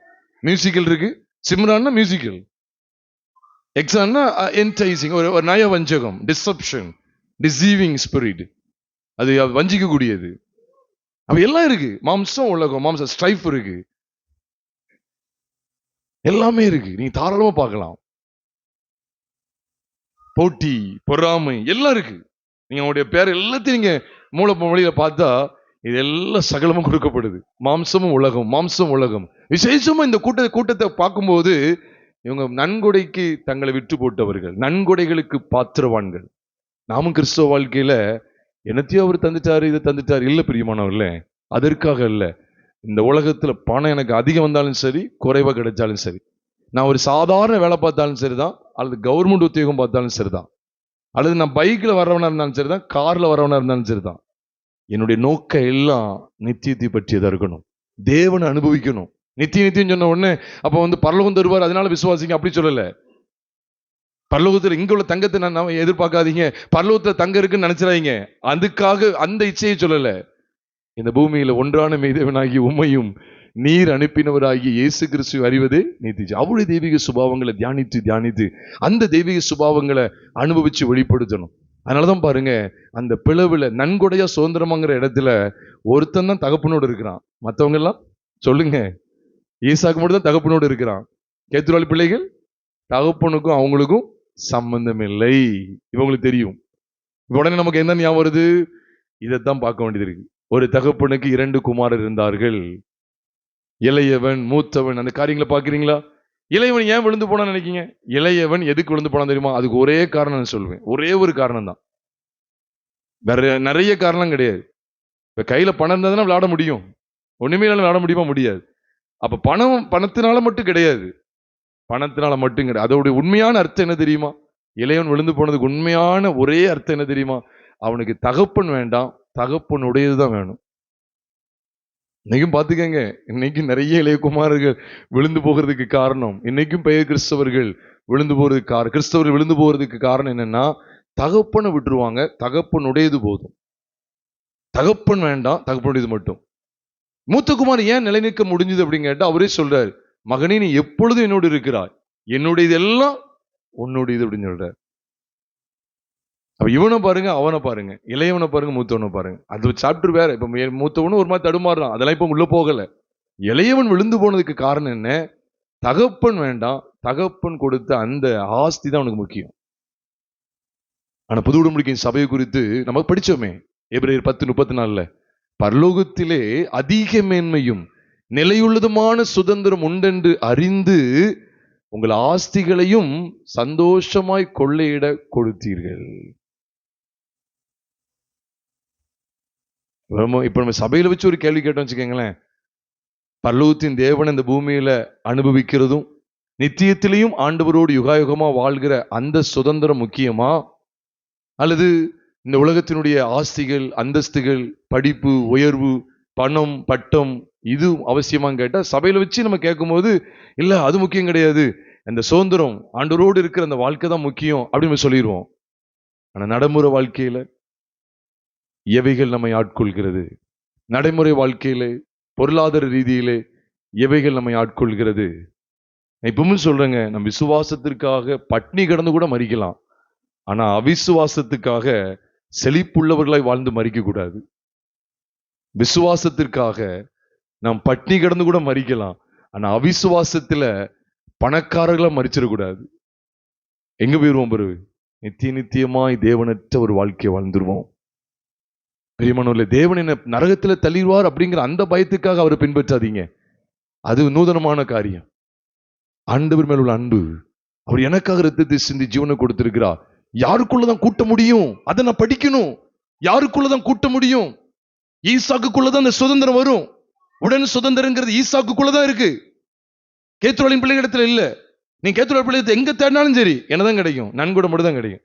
கத்திருவா கார் தந்தார், வீடு தந்தார், பாருங்க இது கத்துடைய ஈவு, அது தந்திருக்கிற பாருங்க, இது தந்தார் பாருங்க, இது 2010 ஆண்டு தரும்போது இதை நாங்க கட்டினோம், இதெல்லாம் வரும். அப்புறம் ஆண்டு ரொம்ப ஜோம் பண்ணு, 1999 ஒரு பிடிக்கப்பட்ட பணம் 2005 சேர்ந்தது, அதனால இந்த ஒரு வீட்டை கட்டணும் பாருங்க, இப்படி ஏதாவது இதுதான் இருக்கும். கேத்துராளின் பிள்ளைகளிடத்துல இந்த நன்கொடைகளை தான் நீங்க பார்க்க முடியும். அப்படிலாம் இங்க சாட்சி சொல்றதுக்கு இங்க இடம் கிடையாது, இந்த சபையில் இடம் கிடையாது. கத்த அது தந்தார் இது தந்தார்னு சொல்லி, கத்தர் என்னுடைய சுபாவங்களை மாற்றினான்னு சொல்றதுக்கு சாட்சிக்கு இங்க இடம் இருக்கு. சுபாவத்தை மாற்றினார், பாவியா இருந்தேன் என்னை நீதிமானாய் மாற்றினார், அவருடைய ரத்தத்தினால் என்னை கழுவினார், அவருடைய சொந்த பிள்ளை என்னை மாற்றினார், அதுக்குதான் இடம். அதுதான் சுதந்திரத்தை அனுபவிக்கிறது. பாருங்க, கிறிஸ்துவுக்குள்ளதான் பரலோகத்தில் உள்ளவைகளும் உலகத்தில் இருக்கிறதும் ஆகிய சகலமும் கிறிஸ்துவுக்குள்ளே கூட்டப்பட வேண்டும். அதுக்குதான் அந்த ரகசியம் வெளிப்படுத்தப்படுது. அந்த ரகசியத்தின் மேன்மை என்ன? உடன் சுதந்திரம். ஈசாக்குள்ளதான் அந்த சுதந்திரம் இருக்கு, ஈசாக்குள்ளதான் அந்த சுதந்திரம் இருக்கு, கிறிஸ்துவுக்குள்ளதான் அந்த சுதந்திரம் இருக்கு. நம்முடைய பரம ஈசாக்கு கிறிஸ்து. ஈசாக்குங்கிற சாதாரண மனுஷனை குறித்து சொல்லல, பரம ஈசாக்கு குறித்து பேசுகிறேன். கிறிஸ்து, அவருக்குள்ளதான் இது ரெண்டும் கூட்டப்படுது. மற்றபடி பரலோகத்தினுடைய காரியங்களை நம்ம அறிய முடியாது. அது எப்படி செஞ்சார்? அப்ப அந்த வசனத்தை 9ஆம் வசனத்தை பார்க்கணும், அதுக்கு முன்னால பார்க்கும்போது தான் தெரியுது, காலங்கள் நிறைவேறும் போதுதான் இது நடக்கும். அதனாலதான் நீங்க படிச்சீங்கன்னா கலாத்தியர் 4வது அதிகாரம் 4ஆம் வசனத்திலேயே சொல்லிடுவார், காலம் நிறைவேறின போது ஸ்திரீனிடத்தில் பிறந்தவரும் நியாயப்பிரமாணத்துக்கு கீழானவருமாகிய தம்முடைய குமாரனை தேவன் அனுப்பினார். அப்போ காலம் நிறைவேறு. அங்கேயும் யாரதான் கொண்டு வர்றார்? சுதந்திரவாளி வேற, அடிமையானவன் வேற. காமிச்சு கொடுக்கறா இல்லையா? அழகா காமிச்சு கொடுக்கிறார். தகப்பன் குறித்த காலம் வரைக்கும் நீங்க தாராளமா பார்க்கலாம். அங்கேயும் அதுதான், தகப்பன் ஒரு குறிப்பிட்ட காலம் வரைக்கும் தான் கேத்துருவாளின் பிள்ளைகள் இவர்களோடு இருக்க நன்கொடைகளை பெறுகிற ஸ்தானத்தில் இருக்கக்கூடியவர்கள், சுதந்திரத்தை பெறுகிற இடத்துல இருந்த ஈசா கூட இருந்தாங்க. தகப்பன் குறித்த காலம் வந்துச்சு, இப்ப பிரிச்சு விட்டுட்டாரு. நீ உங்களோட இருக்க முடியாது, பெயிர் அப்படின்னு சொல்லிட்டாரு. நீங்களாம் நன்கொடை பெற கூட்டம், அவன் சுதந்திரவாளி. சுதந்திரவாளி வேற, நன்கொடை பெறுகிறவர் வேற. நீங்க தாராளமா கலாத்தியர் 4வது அதிகாரத்துக்கு வரும்போது ஆதியாமத்தின் புஸ்தகம் 25வது அதிகாரத்தினுடைய காரியங்களை அறிந்து கொள்ளலாம். கேத்துராளின் பிள்ளைகளுக்கும் அங்கே ஈசாக்குக்கு இடையில இருக்கிற பெருத்த வித்தியாசத்தை நீங்கள் நானும் கலாத்தியர் 4வது அதிகாரத்தின் மூலமா அறிந்து கொள்ளலாம். 4வது அதிகாரம் 1ஆம் வசனத்திலிருந்து வாசிக்க கேட்கலாம். நான் உங்களுக்காக வாசிக்கிறேன். கலாத்தியர் 4வது அதிகாரம் 1ஆம் வசனத்திலிருந்து, பின்னும் நான் சொல்லுகிறது என்னவெனில். எதுக்கு பின்னும்? 29ஆம் வசனத்துக்கு முந்தின அதிகாரம் 29ஆம் வசனம் சொல்றாரு, நீங்கள் கிறிஸ்துவினுடையவர்களானால் ஆபிரகாமின் சந்ததியாராயும் வாக்குத்தத்தத்தின்படியே நன்கொடை பெறுகிறவர்களாயும் இருப்பீர்கள் போட்டிருக்கா? சுதந்திரராயும் இருக்கிறீர்கள். அப்ப சுதந்திரம் அப்படி சொல்லிட்டு சொல்றார். பின்னும் நான் சொல்லுகிறது என்னவெனில் சுதந்திரவாளியானவன் எல்லாவற்றுக்கும் எஜமானா இருந்தும் அவன் சிறு பிள்ளையா இருக்கும் காலம் அளவும் அவனுக்கு அடிமையானவனுக்கும். அப்ப என்ன சொல்ல வர தெரியுதா? ஈசாக்குக்கும் கேத்துராளின் பிள்ளைகளுக்கும் வித்தியாசம் இல்லை சொல்லிட்டு சொல்றாரு. தகப்பன் குறித்த காலம் வரைக்கும் இந்த காலங்கள் நிறைவேறதை நம்ம படிக்கணும். குறித்த காலம் வரைக்கும். அப்ப நாம் பாவிகளாய் இருக்கையில் கிறிஸ்து நமக்காக மரித்ததினாலே அந்த குறித்த காலம் அது வரைக்கும் நம்ம பாவிகள் தான், பாவிகளாவே வாழ்ந்து வந்தோம். அந்த குறித்த காலம் என்ன? குமாரனை அறிகிற அறிவு. என்னுடைய ஒட்டுமொத்த பாவங்களுக்காக ஒரு சிலுவையில் இரத்த சிந்தி ஜீவனை கொடுத்தார், அடக்கம் பண்ணப்பட்ட 3 நாள் உயிரோடு இருந்தா. அப்ப அவரை அறிகிற அறிவு எனக்கு வரும்போது இவ்வளவா தேவன் என்னத்தில் அன்பு கூர்ந்திருக்கிறார். அப்ப நான் பாவி அல்ல, நான் அவருடைய இரத்தத்தினால் நீதிமானாக்கப்பட்டிருக்கிறேன். அதனாலதான் ரோமர் 5வது அதிகாரம் 8-9 சொல்றாரு, நாம் பாவிகளா இருக்கையில் கிறிஸ்து நமக்காக மரித்ததினாலே தேவன் நம்மேல் வைத்து தமது அன்பை விளங்க பண்ணுகிறார். இப்படி நாம் அவருடைய இரத்தத்தினாலே நீதிமான்களாக்கப்பட்டிருக்க. அப்ப இந்த காலத்தை நான் அறிகிறேன். இங்கேயும் சொல்றாரு பாருங்க, தகப்பன் குறித்த காலம் வரைக்கும். உண்மையிலே இந்த தகப்பன் அப்படின்னு சொல்றது உண்மையாவே லிட்டரலா யாரதான் பத்தி பேசுறாரு? ஆபிரகாம். ஆவிக்குரிய வெளிச்சத்துல பார்த்தா பிதா குறித்த காலம்.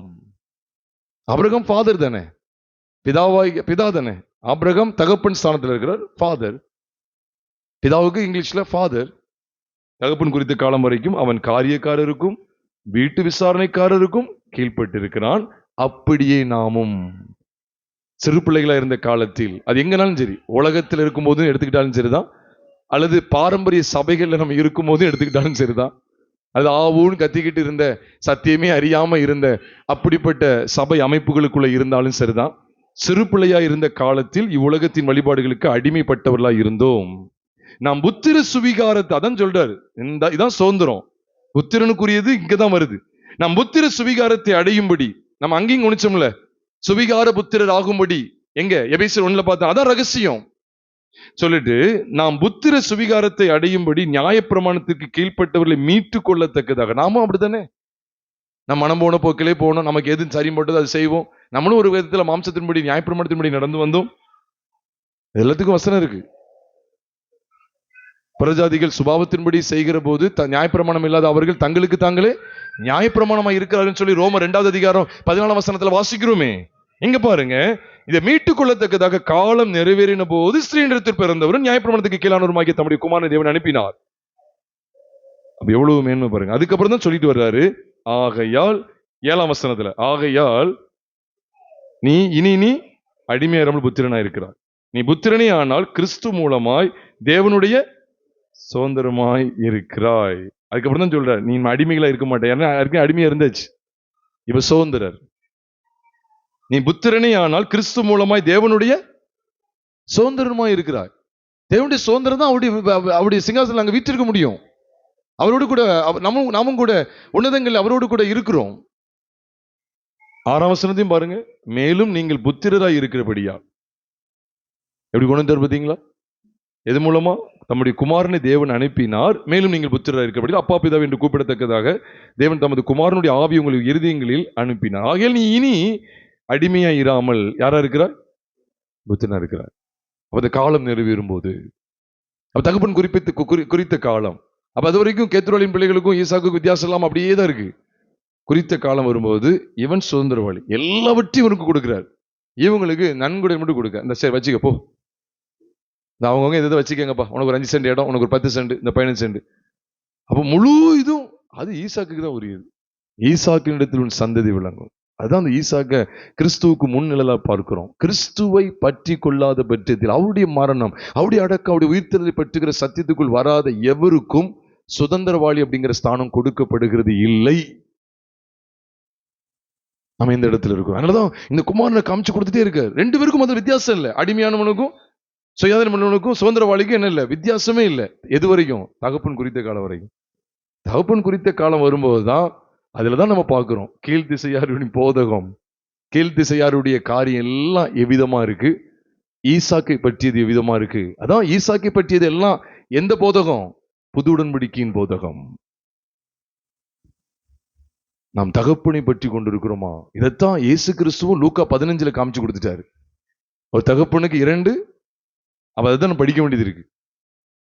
ஆபிரகாமுக்கு 2 குமாரர் இருந்தார்கள். இப்படி படிச்சு பாருங்களேன், அதுதானே அர்த்தம்.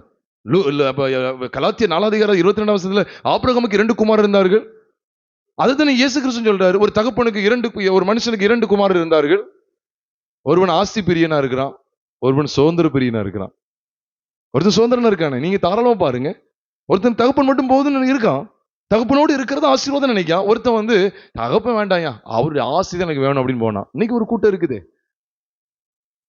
இந்த இதுதான் தகப்பன். 2 பேரும் தான் சொல்றாங்க. இப்ப இந்த மூத்தவனும் இளையவன்ட்டையும் கேட்டா தகப்பன் யாருன்னு கேட்டா 2 பேரும் வெவ்வேறு ஆளையா காமிக்க போறாங்க, ஒரே ஆளை தான் காமிக்க போறாங்க. நாங்களும் சபைக்கு தான் போறோம்னு சொல்றாங்க, நாங்களும் ஏசப்பா தான் சொல்றாங்க.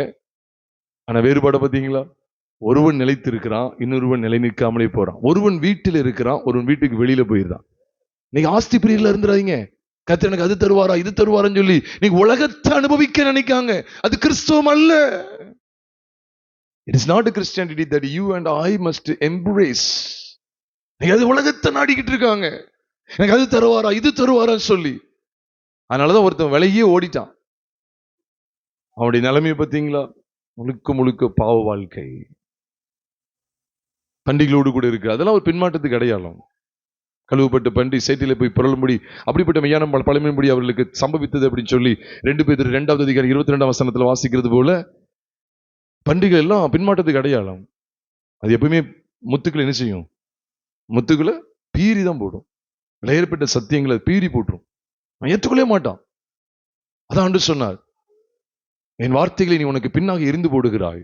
சங்கீதம் 50 சொல்றாரு. நம்ம 50-15 பார்த்துக்கிட்டு இருப்போம். 15 கீழே கொஞ்சம் வாங்கல, கொஞ்சம் இறங்கி தான் வாங்கல, 15 கீழே இறங்கி வாங்கல. நீ திருடனை காணும்போது அவனோடு ஒருமித்து போகிற, விபச்சாரக்காரரோடு உனக்கு பங்குண்டு. நீ என் வார்த்தைகளை உனக்கு பின்னாக எரிந்து போடுகிறாய். அது அழகா சொல்லுவாரு, நீ சிச்சையை பகைத்து என் வார்த்தைகள் உனக்கு பின்னாக எரிந்து போடுகிறாய் சொல்றார். அதை எடுத்துட்டீங்கன்னா அதை வாசிங்க. எத்தனாம் வசனம்? 17-18 வாசிங்க. 17 வாசிக்கலாம். சிச்சையை நீ பகைத்து உன் வார்த்தைகள் உனக்கு பின்னாக எரிந்து போடுகிறாய். அப்படிப்பட்டதுதான் அந்த பண்டிகைகளோட காரியங்கள் பார்க்கிறோம். அப்போ இங்கே தகப்பனிடத்தில் இருந்த இளையவன் மூத்தவன் 2 பேரையும் பார்க்கும்போது வேதம் என்ன காண்பிக்கிறது?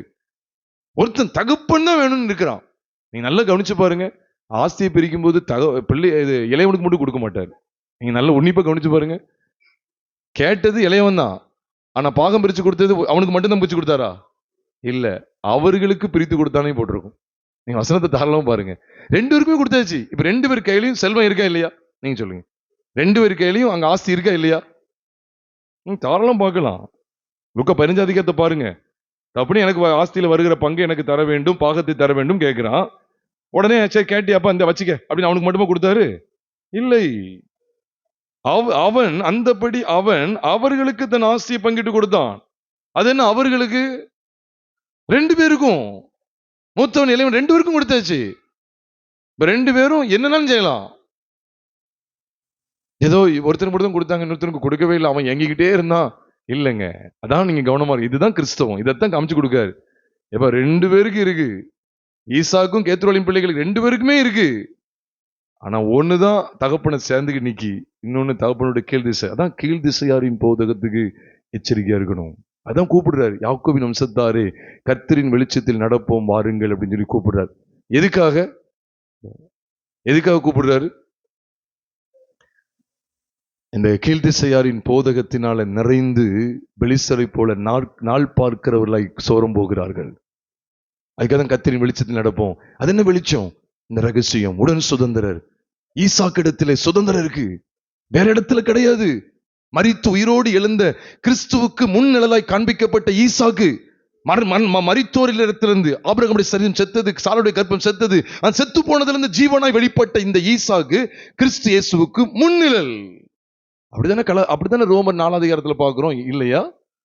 4 அதிகாரம் கடைசி பகுதியில் 22, 23, 24, 25 வசனம் வரைக்கும் பார்க்கும்போது அதுக்கு தானே நிழலா இருக்கிறார். அப்ப இந்த ஈசாக்குள்ளதான் சகலமும் கூட்டப்படுகிறது, இந்த கிறிஸ்துவுக்குள்ளதான் சகலமும் கூட்டப்படுகிறது. அப்ப எதுக்கு கூட்டுறாரு? பூலோகத்தில் உள்ளவைகளோடு கூட்டுறாருன்னா அப்படிதான் நீங்க பைபிள் எழுதுவாங்க போல நினைக்கிறேன். நீங்க இவங்களெல்லாம் எழுத விட்டா பூலோகத்தில் உள்ள சபை பூலோகத்தில் உள்ளவைகளோடையே கூட்டப்பட்டுக்கிட்டு இருக்கு. இந்தா அதை காரை வாங்கு, இந்தா வீடை பெற்றுக்க, இந்த நீ அதோட கூட்டப்படு. நம்மளை எங்க கூட்டப்படுறோம்? இன்னைக்கு நூதனமான உபதேசம் கேள்வி போதாக என்ன செய்யுதுன்னா உலக பொருளோடு நம்மளை கூட்டி சேர்க்கிறாங்க. அப்படி பைபிள் அதுக்காக கிறிஸ்து மரிக்கல, அதுக்காக அந்த கிருபையின் ஐஸ்வர்யம் வெளிப்படுத்தப்படல, அதுக்காக அந்த ரகசியத்தை அப்போஸ்தலருக்கு அவர் வெளிப்படுத்தல. எதோட கூட்டப்படுறதுக்கு? அங்க உள்ளது மேல உள்ளது இங்க நம்மளோட இணையணும், கீழே உள்ளது மேல இணையணும். இதைத்தான் விளக்கமா சொல்றாரு. ஏன்னா மொத அதிகாரத்துல அவங்க ஜெபம் பண்ண வேண்டியது வந்துட்டு, அதனாலதான் 2ஆம் அதிகாரத்துல விளக்கமா கொடுக்கிறார். கிறிஸ்து இயேசுவுக்குள் நம்மையும் அவரோட கூட எழுப்பி உன்னதங்களிலே அவரோடு கூட உட்கார்வும் செய்தார். அப்ப கிறிஸ்துவுக்குள்ளாக சகலமும் கூட்டப்படுது பாருங்க. இந்த இடத்துல நம்ம நிலைத்து இருக்கிறது தான் ஆசீர்வாதம். அதனால இந்த உலக பொருள் சிற்றின்பங்களுக்காக பேரின்பத்தை இழந்து விட வேண்டாம். நம் தேவ சமூகத்துல ஜெபிக்க போகிறோம். இந்த 2வது செஷன்லையும் தேவன் நம்மோடு கூட பேசி இருக்கிறாரு. இந்த வார்த்தைகளை காணொலி மூலமா கேட்டுக்கொண்டிருக்கிற சகோதரி இந்த வார்த்தைகளுக்கு அப்படியே அர்ப்பணம் செய்வீர்களா? நம்ம எல்லா தேவ சமூகத்திலே நாம் ஜெபித்து நிறைவு செய்வோம். பரிசுத்தமுள்ள எங்கள் பரலோக தேவனே, நாங்கள் உம்மை ஸ்தோத்திரிக்கிறோம் அப்பா. உண்மையாவே கீழ் திசையாரின் போதகம் எப்படிப்பட்டது என்பதை இந்த 2வது செஷன்ல கேத்துருவாளின் சந்ததி அது எப்படிப்பட்டது என்பதை எங்களுக்கு காண்பித்து கொடுத்ததின் மூலமா ஈசாக்கு வேற, கேத்துருவாளின் சந்ததி வேற. உண்மையாவே நாங்க எங்க இருக்கிறோம் ஆண்டவரே? உண்மையாவே இந்த காரியங்கள் எல்லாம் புதிய உடன்படிக்கையில எவ்வளவு அழகா பேசியிருக்கிறீர் ஆண்டவரே. புது உடன்படிக்கையின் சபையாகிய நாங்கள் கீழ்த்திசையாரின் போதகத்துக்கு சற்றாயிலும் இடம் கொடுக்க கூடாது என்பதை நீர் காண்பித்துக் கொண்டே வருகிறீரே. நீ உண்மையாவே காண்பித்துக் கொடுக்கிற வெளிச்சத்தை பார்க்கும்போது ஆண்டவரே, கீழ்த்திசையாரின் போதகத்துக்கு நாங்கள் எவ்வளவாய் விளக்கப்பட்டவர்கள், அதிலிருந்து எவ்வளவாய் நாங்கள் விடுவிக்கப்பட்டவர்கள் என்பதை வேத வசனங்கள் மூலமாய் எவ்வளவு தெள்ள தெளிவாக உடைய பரிசுத்த தாசர்கள் மூலமாய் நிருப வாக்கியங்களிலே சபைக்கு எடுத்துரைத்தீரே. நாங்கள் உம்மை துதிக்கிறோம் ஆண்டவரே. ஆண்டவரே, அதற்கு யாவரிங்கத்தில் ஆசீர்வதிங்கப்பா. கடல் மூலமா இந்த வார்த்தைகளை கேட்கிற உடைய பிள்ளைகளும் சரியான சத்தியத்தை அறிந்து சரியான தரமான சபையிலே தங்களை இணைத்துக் கொண்டு உமக்கண்டு வாழ உதவி செய்யுங்க ஆண்டவரே. கடைசி செஷன் 3வது செஷன்லையும் எங்களை ஏற்ற வார்த்தைகளை தந்து எங்களோடு பேசி எங்களை உணர்த்தி வைத்து எங்களை ஆசீர்வதிங்க. எங்கள் கர்த்தராகிய இயேசு கிறிஸ்துவின் நாமத்தில் ஜெபிக்கிறோம் நல்ல பிதாவே, ஆமென்.